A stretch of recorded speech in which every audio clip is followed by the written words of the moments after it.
Hi, this is Henk. This is another edition of the Skill Sessions, and today my guest is Robert Ford. Is that correct? That is correct. Okay, Robert. So let's talk a little bit about you. What do you have going on? I've been writing horror full time for quite a while now. I've written 17 books so far, and the newest book that I have out is called The Dead Pennies. That's out from Cemetery Dance Publications. Okay, So that came out in September, and it's just kind of making the rounds. It's a supernatural horror thriller. It's the first time that I've written something that has creeped me out. Because it takes a lot to do that, these days. Because the more horror you read, it's easy to get jaded. It's easy to just right. go, "Okay, this is going to happen." But doing the research for Like this, after a while, that jump scare didn't work anymore. exactly. I mean, jump scares are fun, sure, but I mean, they don't linger with you. Right. And doing the research for the Dead Pennies, I dug into it's loosely based upon a state school in New York called Willowbrook, and it was a hospital for mentally challenged children. It started as it was supposed to be built for 4,000 residents. It very rapidly grew to 6,000, and there was just no way for the staff to properly care, for the residents there. And it got to the point where there were national reports. I think Geraldo Rivera did a report. A couple other What year people. was this when all this is going down? I believe this was back in the late 60s, early 70s, I believe. Okay. And they just kind of exposed these just horrendous situations, and care that was going on for the residents. And I started thinking, okay, well, what if residents, what if their old ghosts came back and wanted revenge for some of these things? So Right. that was kind of the impetus for the Dead Penny. I developed a mythos around, when I was a kid, so many people used to take pennies and go out and put them on a train track or something like that, wait for the train to come by and flatten these pennies out. And I developed this mythos around these pennies they're unfit for circulation. They're the dead pennies now. Well, the staff, that's their nickname for some of the residents in the ward that they were taking care of. These were children who were, in their minds, unfit for circulation. Wow. So I remember back in the day, like I don't know when this stopped, but like pretty much what they did all sort of heroic stuff, but it's like they weren't really trying to care for the people, they're just trying to isolate them from society.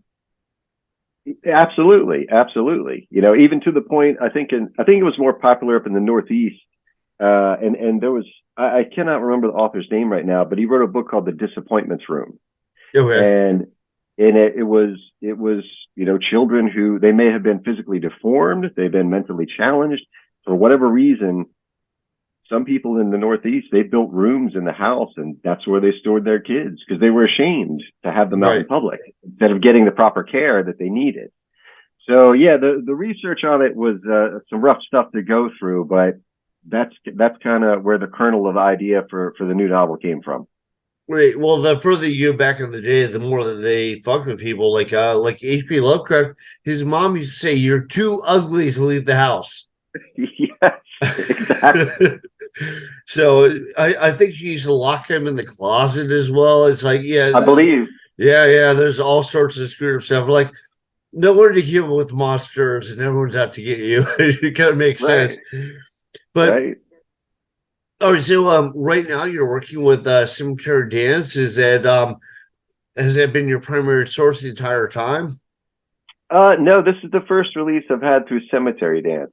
Before that, Thunderstorm Books. I think they published. They published probably about 90% of what I've released in limited editions, Okay. and they're just always an absolute joy to work with. But the experience with Cemetery Dance and working with Kevin Lucia has just been fantastic. I mean, I've known Kevin for a very long time. He's a very just a stand-up great guy and an incredible author in his own right. He's got a new release that just came out, I believe, a couple weeks ago. And he's just a phenomenal experience from start to finish. Just a great crew of people there. Yeah, I remember David Wilson. He runs Crossroad Books. He's my publisher, and I was talking to Yeah, him, and he was saying he's afraid because he's a writer, and then now he's running the publishing company. He's like afraid people aren't going to remember him as a writer. Uh, but you know, I was like, no, people remember you. Come on my podcast. We'll talk about and there you go, there you go, it. there you go. But you said you have 17 books out now. Are they all like horror? They're, I would say, they're primarily all horror. I did take a little dive into, and this, I don't know, this is what the literary field refers to it as. I wrote a book that's considered chick lit, and it's called No Lipstick at Avalon. That really went over very well. I keep getting asked to do a sequel for that, and I'm like, well, I'll get there. I did What's take the that first. book about? It's about a young woman who's going through a really terrible divorce, and just kind of finding herself again. She lost center of her life, and she hates her ex really bad, and just kind of re-entering the dating scene a little bit, and struggling to find who she really is again. But it went over extremely well with readers, and for me, if the story is interesting enough, I don't really care what genre it is. You're right. Earlier this year, I released my first venture into the straight Western field. I was It's gonna a say, novel. Richard Matheson did like a western, and Yeah, I think he's an awesome writer. But I was yeah, like, I love his stuff. Like I loved like I Am Legend, Hell House, and Stir of absolutely. Echoes. They're way better than the movies, by the way. But I remember he did like a western. I was like, well, it's Yeah. Richard Matheson. I'm sure it's awesome, and Well, it was awesome. So a yeah, well told yeah, story is a well told story. It doesn't quite matter the exactly. genre. Right, yeah. Michael Crichton is another one. I mean, he wrote everything from Jurassic Park. He wrote, he was in ER, the series. I mean, he was Westworld. He was across the board, but it Right. had to have that kernel of a really interesting story that engaged him. And so, yeah, earlier this year, I released a book called They Rode Pale Horses, and I'm writing that under Gideon Stone. I kind of had to separate things a little bit I let people know that I was writing under Gideon Stone, but um, because it's me, That's then your like author for Western name. exactly. Because I grew up watching Clint Eastwood and Charles Bronson and all the spaghetti westerns, and Right. they were a blast. They were an absolute blast. And so I decided, you know what, I'm gonna venture into this world. Because it's me. However, I have a dwarf bounty hunter in it called McSweeney, who's one of my favorite characters I've ever written. McSweeney is just a badass character in this. But it was a blast of a time, writing this book. And again, it was just if the story engages me enough, and I know I'm going to have fun with it, then like any other writer, my hope is that the reader will have a blast with it as well. Did you So incorporate some supernatural elements like a kind of Dark Tower esque? Like there's more going on in the world. not in this one. I have written a horror western called Blood Roses. Now Okay. that had some supernatural elements in it for sure. That dealt with a brothel owner, a madam, and two of her girls got abducted, and they kind of helped things along in the afterlife with getting revenge, for what happened to them. So, but no, it's just like I say, it's one of those things. If the story's there, and then if it won't go away out of my head, then I know, what, no matter when it's horror, thriller, whatever, I know it's something that I need to kind of dig into. Hi, this is Henk. Brief intermission from a scheduled podcast. I just wanted to ask people to help support me. I'm trying to give a light and a voice to indie authors and indie artists and indie musicians that don't really get out there. And I like to keep this as ad free as humanly possible. But in order to do that, I need your support. So it would really help me out if you could support me. As little as $3 a month is a minimum tier. That would be great. So up above is the link. Click on that and you can support me. Thanks, and back to our original program. Have your tastes evolved as an author over time? Like what you prefer to highlight or put out? Yeah, absolutely. I will always love like Richard Lehman novels, and they, Richard didn't pull any punches. He knew what he was writing. He was writing just a fun, entertaining read. Yeah, was it over the top? Absolutely. If you have sex, guess what? You're probably going to get killed. It's, he had these things, but they were so entertaining to me, years ago. And there's nothing wrong. I still occasionally will pick up, one of his books and read through excerpts and things like that. And they still make me laugh or cringe or whatever, but yeah, my taste has definitely evolved because now I want something deeper. I want something more complex. And it seems like today's readers are really leaning in that direction as well. They want it Well, more it's in. less of a niche market. Like at one point, it was like only Yeah, the Friday the 13th, like like slasher gore. It's got to have that exactly. one element, and now Right. people are writing much more complex stuff. Exactly. And I think it's the same with film. There was a time period in the late 80s, whatever, there was so many slasher films that came out. And yeah, they were entertaining, but audiences today, they want something deeper. They want something more than that. Because after a while, how many heads getting taken off by machetes can you get entertained by, Well, that's the other thing. If you're the first person to do it, like I remember people kept like knocking on stuff, like like they see Halloween, they're like, "Oh, that's like this movie." That's like it was like actually that was the first one, and all these other movies copied it. But we don't need another copy of Halloween. Halloween broke the right, ground. right. Exactly. Exactly. And I think because audiences have gone through so many of those reiterations of horror, I think it's become a serious challenge to do something that does scare them. And we're seeing a huge uptick in folk horror, and Yeah, I think that's one of those things that, I've interviewed a few people that do that like that. So yeah, at first I was like, "What is folk horror?" And then they explained it. right, right, and it's just one of those things. I mean, there's a new movie. I think it just dropped in the last couple of days. Um, then it was evil. I think Okay. is the title. But man, I'm seeing that pop up everywhere, and it looks like it's rural country based, folk horror. And I'm like, okay, man, I gotta check this one out.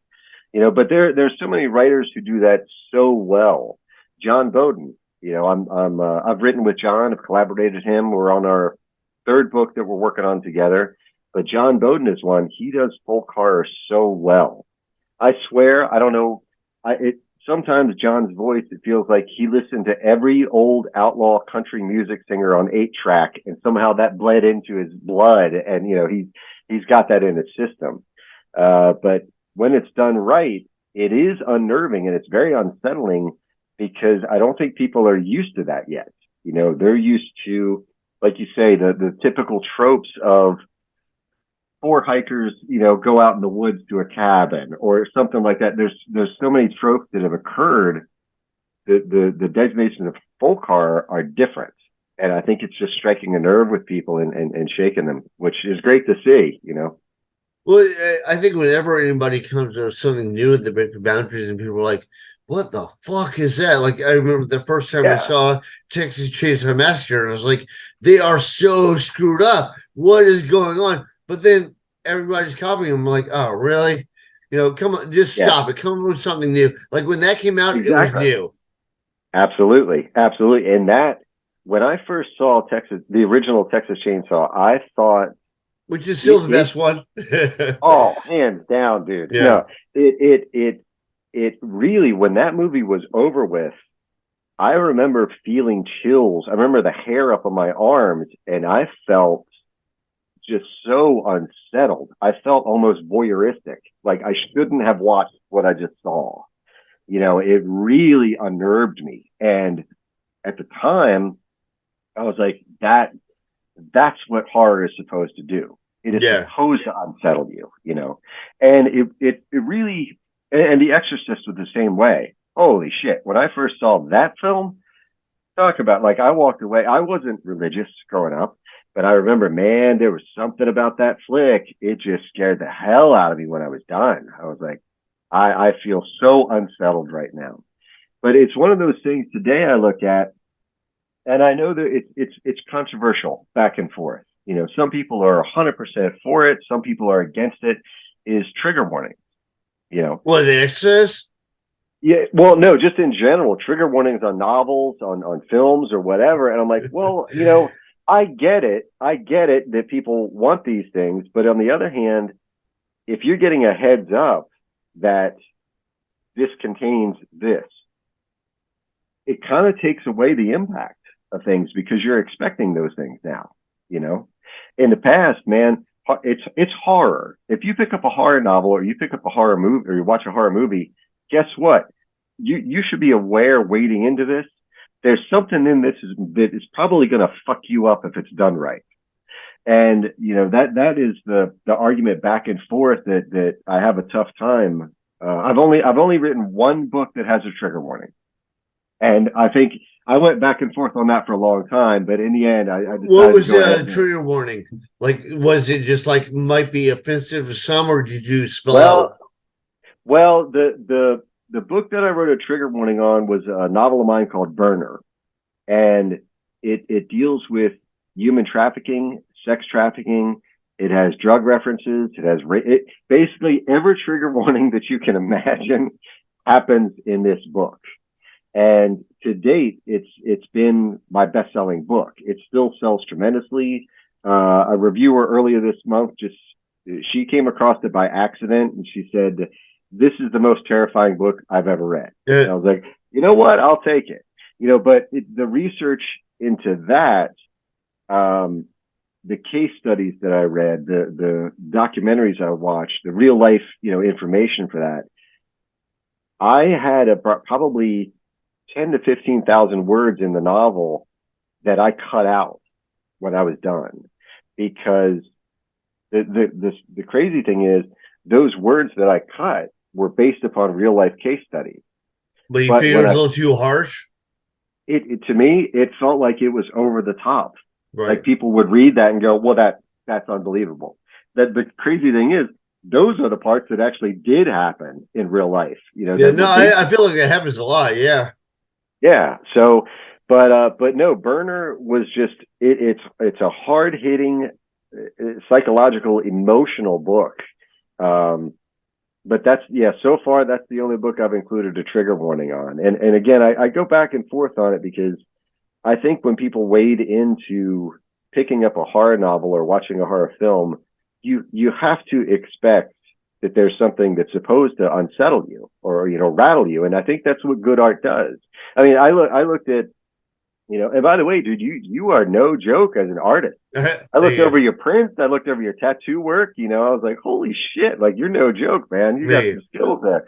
But it's one of those things that art in any form, whether it's the written word or film or photography, tattooing, I think it should provoke you in some way. If it doesn't hit a nerve and make you laugh, make you cry, make you pissed off, make you, you know, unsettled later, then I think it falls flat. It didn't do its job as artists. No, I agree. What I think it's supposed to do, you know? Yeah, no, I agree.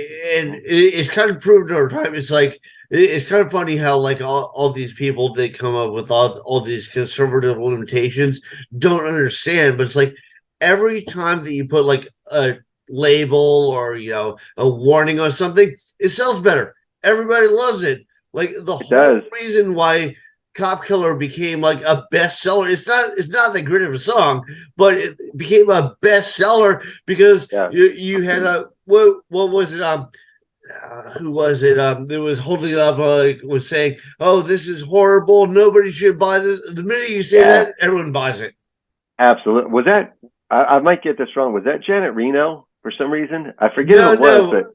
No, she did a lot of other horrible stuff, but with like Waco, with like, you know, like tanks and grenades and whatever.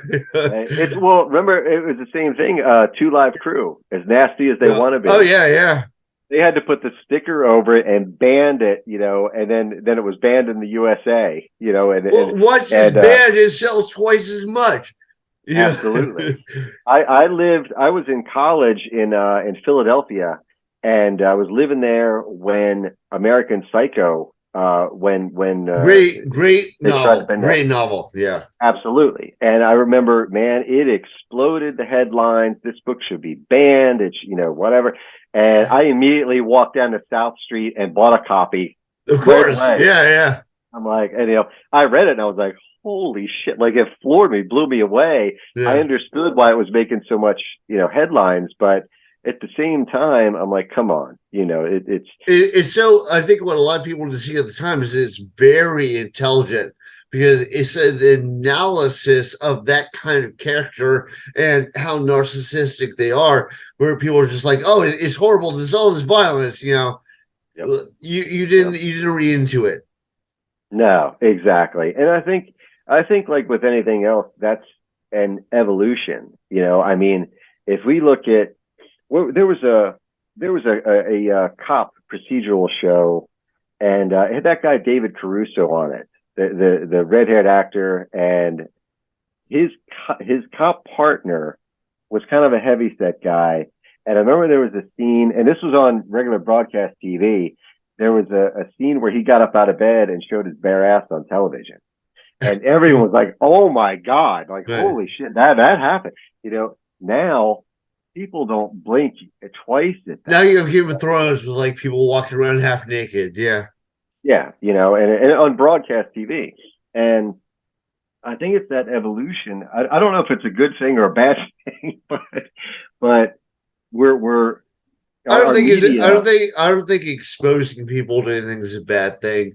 Like I'm I'm old, so like there was the first interracial kiss on Star Trek, and then right, people were right, freaking out over that, and right. now nobody cares.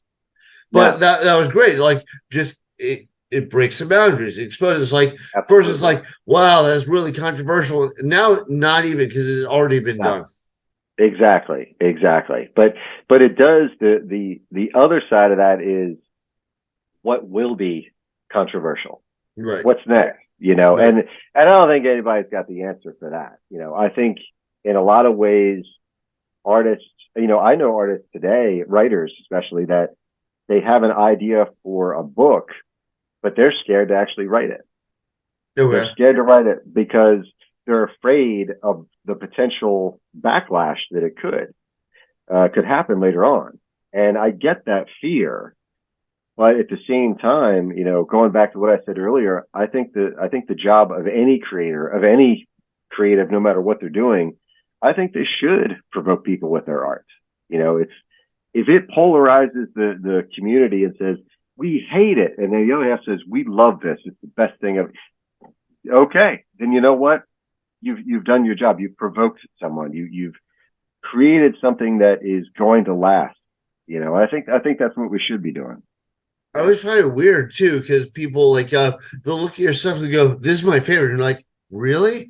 That's what you picked? But Right. it always surprises me. Yeah, absolutely. I go through the same thing. It's some reviews you're like, yeah, this didn't really do it for me, and then right on the heels of that, it was a 5-star review. It's like, this absolutely floored me and blew me away. I was like, okay, but the thing is, that's art. That's art. You know how it is. Yeah, well, I've noticed like going, not to talk about myself, but going back to my novel, like I have like a long section. It's almost like a road scene, and like some people are like, that was my favorite part, like seeing all the landscape on there, and some people are like, oh, you could edit all that out, so like people have different perspectives, Yeah. I think at the end of the day, as a creator, you do the best you can. You write the story however you feel it needs to be told. People are going to have their opinions after that, whatever that's going to be. But I know that I have a few ideas kicking around that they're not quite ready to be written yet. But at the same time, I know that they're going to be controversial when I finish the projects. And it's just one of those things. I'm like, well, this is the story I'm going to tell. Whatever you want to do with that, okay. Then whatever. Well, I'll deal if you with get that. it out now, people will be like, first they'll be offended, and then when a copycat comes along, they'll be like, he was a groundbreaker. He did it before everyone else did it. Probably. You're absolutely right. You're absolutely right. Again, going back to albums, like people were flipping out, and then everybody commented, and they're like, "Oh, but NWA was the original," or whatever. So the Absolutely. people that at the time, everybody was crying about how horrible they were. Not only did they sell, million something copies, Sure. but but all right. So, do you have a favorite thing that you like to work on? Just like a favorite topic, a favorite some Sure. people is like with me is cosmic horror. I love doing cosmic horror. Yeah. You know, Yeah. but some people they prefer to do like horror westerns or folk horror or Right. Right. whatever. So, what do you feel like grabs you the most? The type of storyline that I've always been attracted to is the underbelly of society. Okay. I love writing about people that are overlooked often. I want to hear about what happens when the bartender gets off work. I want to hear about something that the guy in the back of a garbage truck he found that he took home at night and he's not telling anybody about it. I want to hear about those people in society. I want to hear their story. So I often write The about weird, strange twists and yeah. absolutely, absolutely. I have a novella collection of mine, Inner Demons, that kind of digs into that, pretty heavily. And it's the criminal undercurrent that I like kind of, and I know where that came from. It came from my time living in Philadelphia, no doubt about it. Just being around the city, and it's so many interesting When did you characters. live in Philly? I lived on 21st and Walnut, and I lived there around 90 to 92.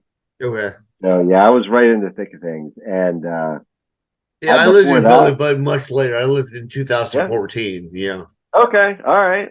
But But I grew up. around 90 92, I lived in DC, and DC was horrible. I have that's it, the inspiration for quite a number of my stories. So it's like I remember how horrible that was. Yeah. No doubt. Absolutely, no doubt. I grew up just well, I guess it was a little bit farther than that from DC, but I grew up in Maryland until I was about 9, and then moved just over the line into Pennsylvania, and I Okay. was there until I went to college. But yeah, I mean, I was around cornfields and dogs howling at night. So when I got to Philly, I was like, holy shit, what have I jumped into here? Um, but how I mean, you're exposed to that if you were in DC, and you're in New York now, I believe, right? Yeah, yeah. Okay. And I was So in DC during the Marion Barry years, like the when he was oh caught, man. on tape Mm, smoking crack with the yeah. prostitute. Yeah.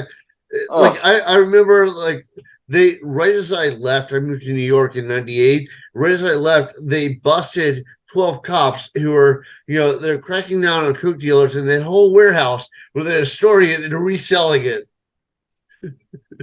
doesn't that sounds like a Marvel comic or a DC comic or something. That doesn't sound like it would, but it I forget happened who it over and is, but he over. said reality is weirder than fiction. It's true. It 100% is 100%. But walking around the city, I mean, you can't help but people watch and think, about characters. It's impossible, Right. to be exposed around that. And I've always usually got some kind of documentary on in the background while I'm making notes or developing something like that. And the Well, one that the comes to really mind. good fictional tales are in a way kind of a documentary, like Taxi Yeah, Driver. absolutely, absolutely. Well, and actually, getting back to your original question, the stories that I'm drawn to are more real life. I could read about this on the news tonight with a slight twist on the dial, Right. slight twist of weird in there, because I still think, and I'm not the first person to say this. Anything that we create, whether it's monsters or whatever, it'll never compare to the horrors that humans can do to one another. It's impossible. Um, but no, I recall watching a documentary called The Cocaine Cowboys, and it Okay. was Yeah. Yeah. I about know what you're talking about. Yeah. that one, yeah, the Yeah. drug smuggling coming into Yeah. Florida, and I remember one of the smugglers was saying, Florida actually built new banks because of the amount of money coming into the territory. I think it was Miami probably, but it just floored me. And I'm so, totally yeah, if not you start, surprised. Yeah. no, not at all. But I mean, it quickly reached the point where guys were pulling out Mac 10s in the middle of the street and having absolute shootouts in the middle of the Which, by the way, mall. is a horrible gun. The Mac 10 is a horrible gun. Not like damage wise, but just it's not made well. But It's a cheap, bad gun. Yeah, yeah. I've heard the same thing actually. No, my dad has an FML. He's like a gun collector. Yeah, But he's like those things are horrible. Like Tech 9s and Mac 10s are horrible.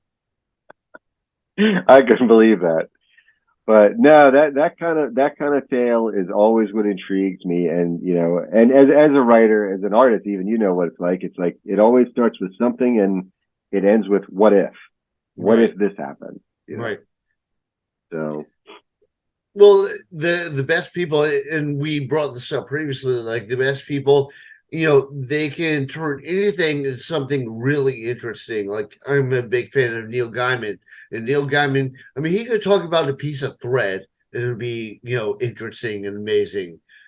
Whereas you could have somebody that has like the best story in the world, but they don't know how to visualize it for the character.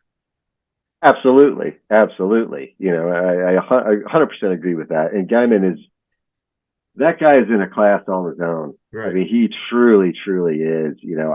That's another one, a documentary I watched on the last signing tour that he did, Okay. and I was absolutely floored at watching him.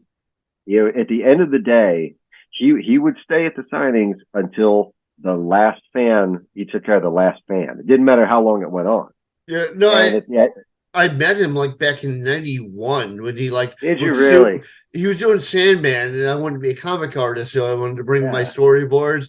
Um, Right. Right. he was very nice. I mean, he probably was nice too because I was like, a fan, whatever, Hmm. But I was like, yeah, I'm gonna be hired. I'm on my way, But he looked very like punk rock. Yeah, like he looked like he remembered Oh the yeah. Ramones, like leather jacket, you Absolutely. know. But I think Absolutely. he's one of those guys. He's only gotten better over time. Like when he's doing the Sandman, some of it was amazing. Some of it you're like, all right. None of it was Right. bad, but now he's gotten to the point where his writing is so smooth and so eloquent. Yeah. I'm Yeah. jealous. Yeah, absolutely. I mean, he's another one. He's got such an incredibly unique voice. But seeing him at his signings, at the end of the day, he had signed so much that he iced his elbow. There was a bucket of ice water waiting for him at the end of every Well, day. And I was like, you know what? I love that he's showing so much love back to the fans by doing but like it sucks that he had to ice his elbow, but I love that's his outlook, to yeah, do no, something. that's awesome. Yeah.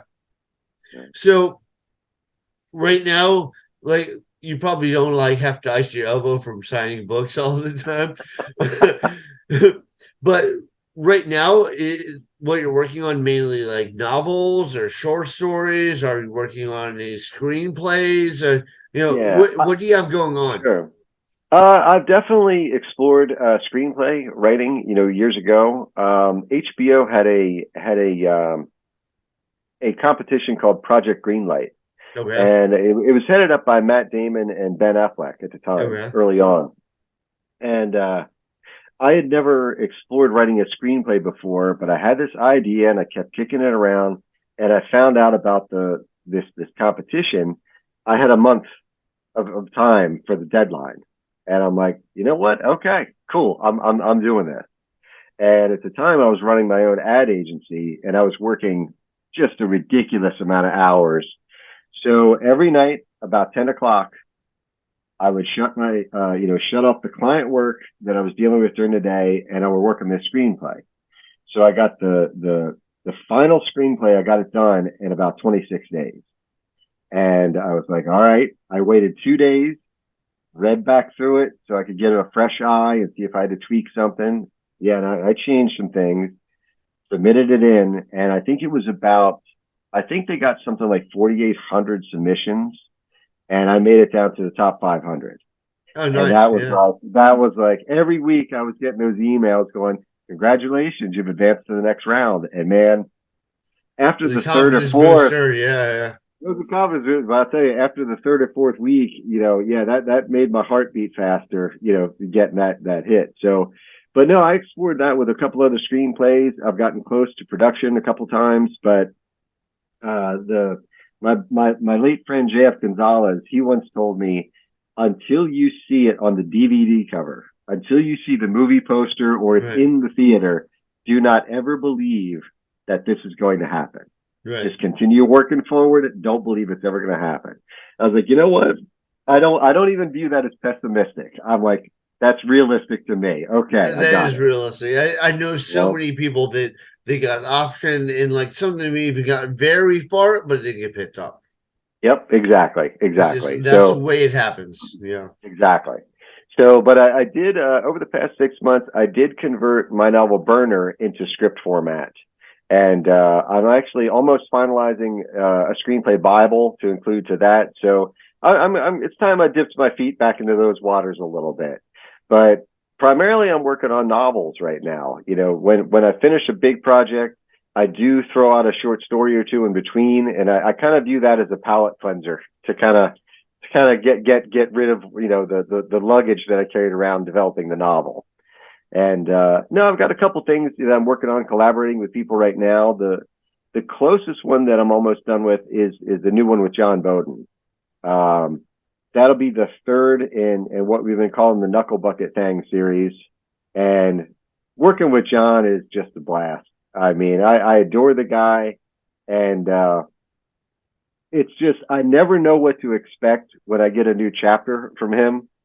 Um, that fucker has painted me into a corner 3 chapters in a row sometimes, and I just laugh at it. I'm like, man, I am gonna get you when I see you. You got to figure So out a way to get out of that.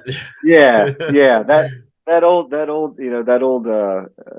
trope with you ending a chapter with there was she drew a gun. There was a knock at the door. He did that 3 chapters in a row. Like John. But no, it's a blast. So I think we've got maybe 5,000 words left in that, and it was originally going to be a novella like the other 2 books that we've written, but I think right now it's floating. I think it's floating around 57,000 words. So it decided to be a lot longer than what we expected. But man, this thing is off the rails. I what mean, what would you consider a short story versus novella versus a full novel? sure. Typically, for my own range, I like the sweet spot for short stories for me is around 5,000 or less. That's around 3 to 5,000 for me. That for me is a good length for a short story. We bump up to novelettes, which are 10 to 12,000 words, and then I would say 15 to 35 is a novella. You could press it a little bit farther. Right now, I think from most publishers are looking at a novel is around 75,000 words minimum. So you can have a longer novella, I guess, and push the boundaries on it. But as long as it's well developed, I think it fits the bill. Yeah, I remember I did like a compilation anthology, and I remember I talked to Christine Morgan about it, and I was like, Yeah. she's like, what are you looking for? And I said, well, like I'm not rich, so how about I trade you one of the drawings I did for one of your stories in exchange for a short story?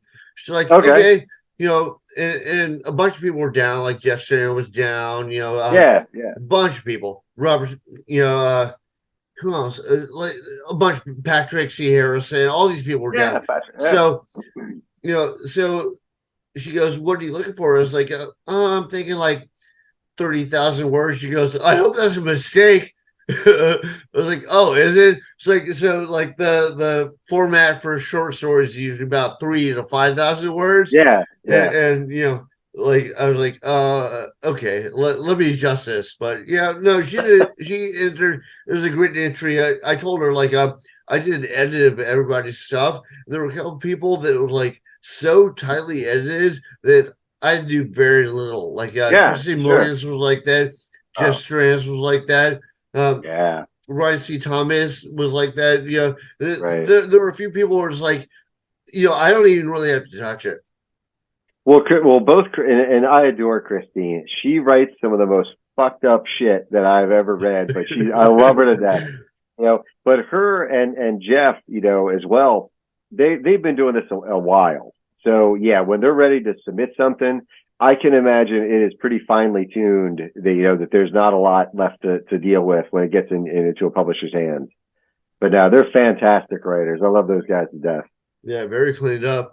Yeah, I my first three books I put out through publishers, and pretty much like I would, you know, write a script and then send to them, you know, and like they would like do the extensive edit and everything, and then I got my rights back, you know, to my first novel, and so I edited a bit and I put it out, you know, and then people were like, "Oh, there are all these mistakes." I was like, "What?" It's like it's a learning process, but you know, I was like, "Oh wait, I don't have a publisher to catch all those edits," so Right, you know, right.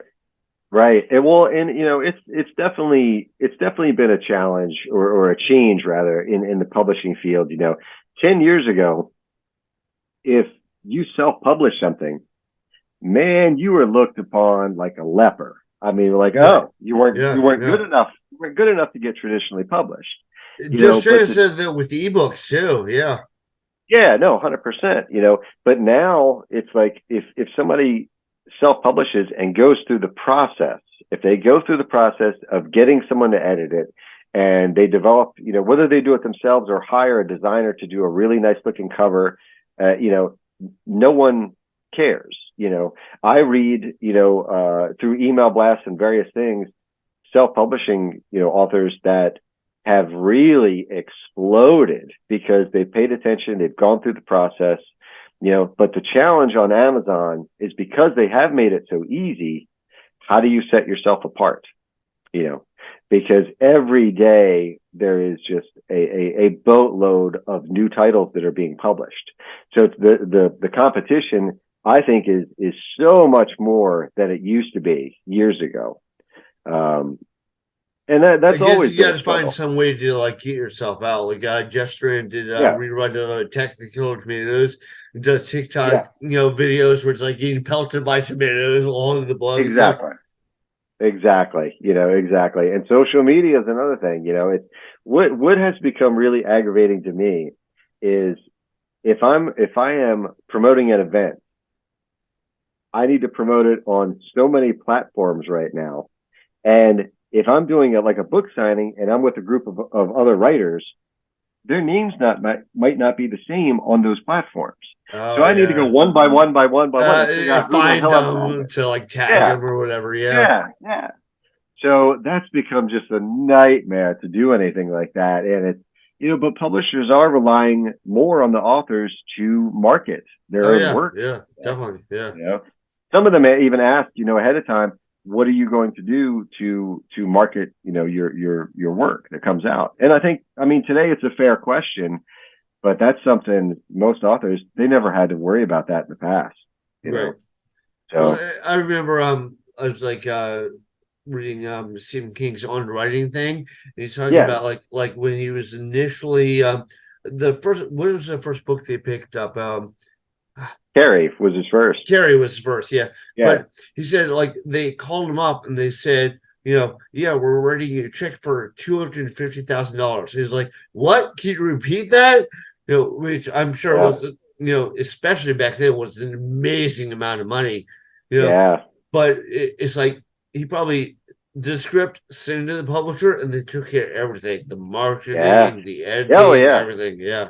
Yeah. I think at the time, I think he might have been making 20 grand as a teacher, but Yeah. it was something so low. He And was an education teacher, yeah. yeah, and I think when he got that news, I think he said Or he sort not of education, English. Every teacher's an education teacher, but I think he was an English teacher, yeah.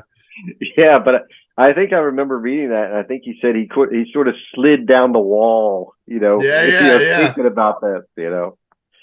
But yeah, and he trashed it. He trashed that novel. I mean, Tabitha dug it out of the trash can, you know, from Yeah, what I no, remember yeah, he reading. said that. He said he wrote it, he threw it away, and his wife like dug it out. She was like, no, you really need to publish this. Yeah. You know, Hmm. So but I crazy.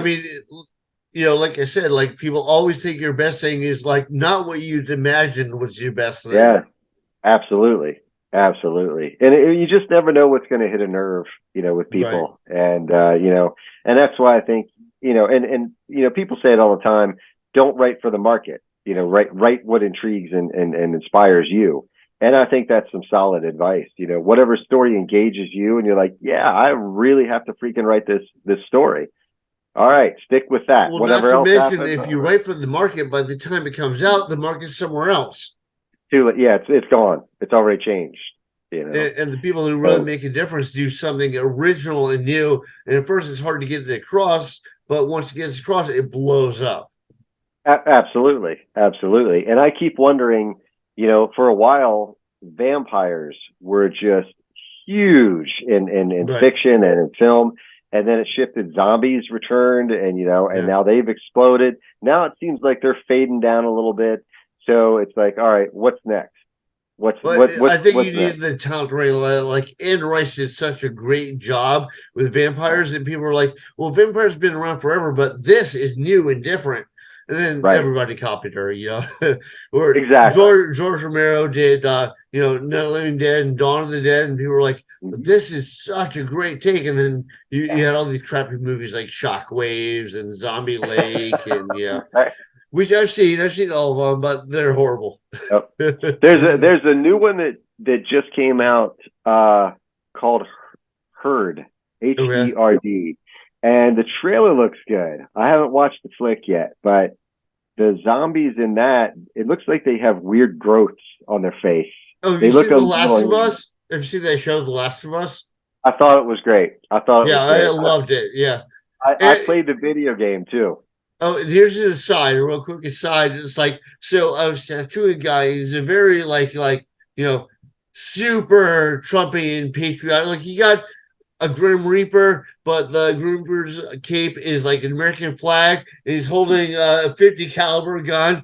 So and I have a TV, so I play shows while I tattoo people. I was like, oh, check this out, I like this. So he's watching The Last of Us, and we got to like I think the fourth episode where it's like the gay couple, and like right away he's like, ah, come on, and I'm like, dude, it's a good story. It makes sense. They're not Just pushing any relax. social shit. Just relax. By the end of No, it, he's like, I think I'm gonna cry. That's a good that was story. Yeah. that was an emotional end to that sort of side story. But But no, I'm I saying that's a good story. Like that's the impact of a good story. You didn't feel like any agenda was being pushed in. You're just like, no, I got wrapped up in the story. yeah, it was just the characters and their story, and that was enough to draw you in. Right. And that was, but The Last of Us, I at the time when that video game came out, my son was really into gaming. I hadn't touched, other than kind of screwing around and with Mortal Kombat with him and playing games off and on. I didn't really, I couldn't get the damn joysticks to work. I don't know what the hell I was doing. So The Last of Us came out, and I'm like, I gotta give this Do a they even whirl. have joysticks anymore? Like they probably did No, when I was a kid, but it's the controller, like the PlayStation yeah, controllers or yeah, whatever. But there was too many damn buttons. I'm like, I don't know what the hell I was doing. So, but The Last of Us came out, and I'm like, I gotta explore this. I gotta see what's out, dude. When I was finished that, I felt like I had just watched the most amazing 30-hour movie of my entire life. I could not believe the sort of details on the storyline that they included into that game. It was, there's a section where Ellie is in the back of a pickup and she stole a dirty magazine, and she's in the back flipping through, and she's like, well, I can see why, people people check this out for the pictures or whatever. And Joel looks around and he's like, what the hell, you shouldn't be looking at that, whatever. That had nothing to do with anything else at all. All but it it's like was that was little element of realism. Yeah. absolutely, and it just absolutely floored me. Absolutely floored me. You know, Well, but I the know now series they is better. hire people just to write the script for video games, or like a Absolutely. number of people are gonna hold me just to do artwork for a video game they're doing. Like, I'm like, that's not my thing. Like, Right. but it's cool that you're getting to real illustrators to do it. Yeah. Oh, 100%. 100%. And can you imagine that, Dan? Can you imagine being the story development guy? Like, what a blast. Are you kidding me? That would be a ton of fun. You know? Right. Well, Yeah. back in the day, that happened a lot with comic books, and the people didn't get credited went to the company. But that's a different story entirely. like I've interviewed some of the legends that like inspired me, and they're teachers at art colleges because they got ripped off. But I think people are getting like a little bit more aware of like they got to watch out for themselves. They can't just put out the best product. They also have to watch their rights. Absolutely, absolutely, and plus with the strike going on, with the creatives, the writers, and everything. I mean, yeah, they are finally standing up. The fact that that we still consider as writers a pro sale, 3 to 5 cents. That hasn't changed since Edgar Allan Poe's times. Like, come on, like how.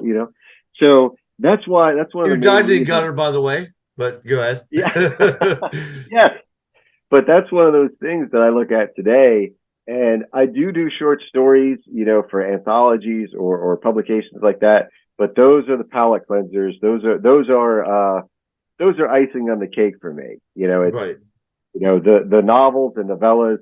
That's where the money is truly generated, and out of necessity, to be honest. So, but yeah, no, it's about time that writers get some kickback on some things. Right. Right.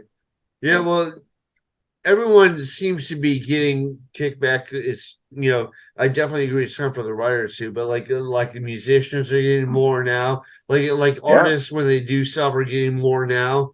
Like comic book absolutely. writers and stuff. So yeah, I agree with that. All right, man. So do you have anything else that you want to mention? Like in the links, anything you have coming out that people should check out? No, not really. I mean, on my website itself is at robertfordauthor.com. Okay. And you can check out news there. I am developing a Substack as well. I hear that's what all the cool kids are doing, so I got to transfer over to that as well. But I would say just keep an eye out for the next book from John Bowden and I. That'll be popping up in the near future. Okay. And what's the name of that? The title for that is going to be called Black Salve. Okay. Are you gonna alter it or that's the working title? I think that might be the final title. I Okay. think Great. so. Yeah, Okay, yeah. awesome, man. Well, great to have you on the show. Do you have anything else you want to mention? Anything else you want to throw out there?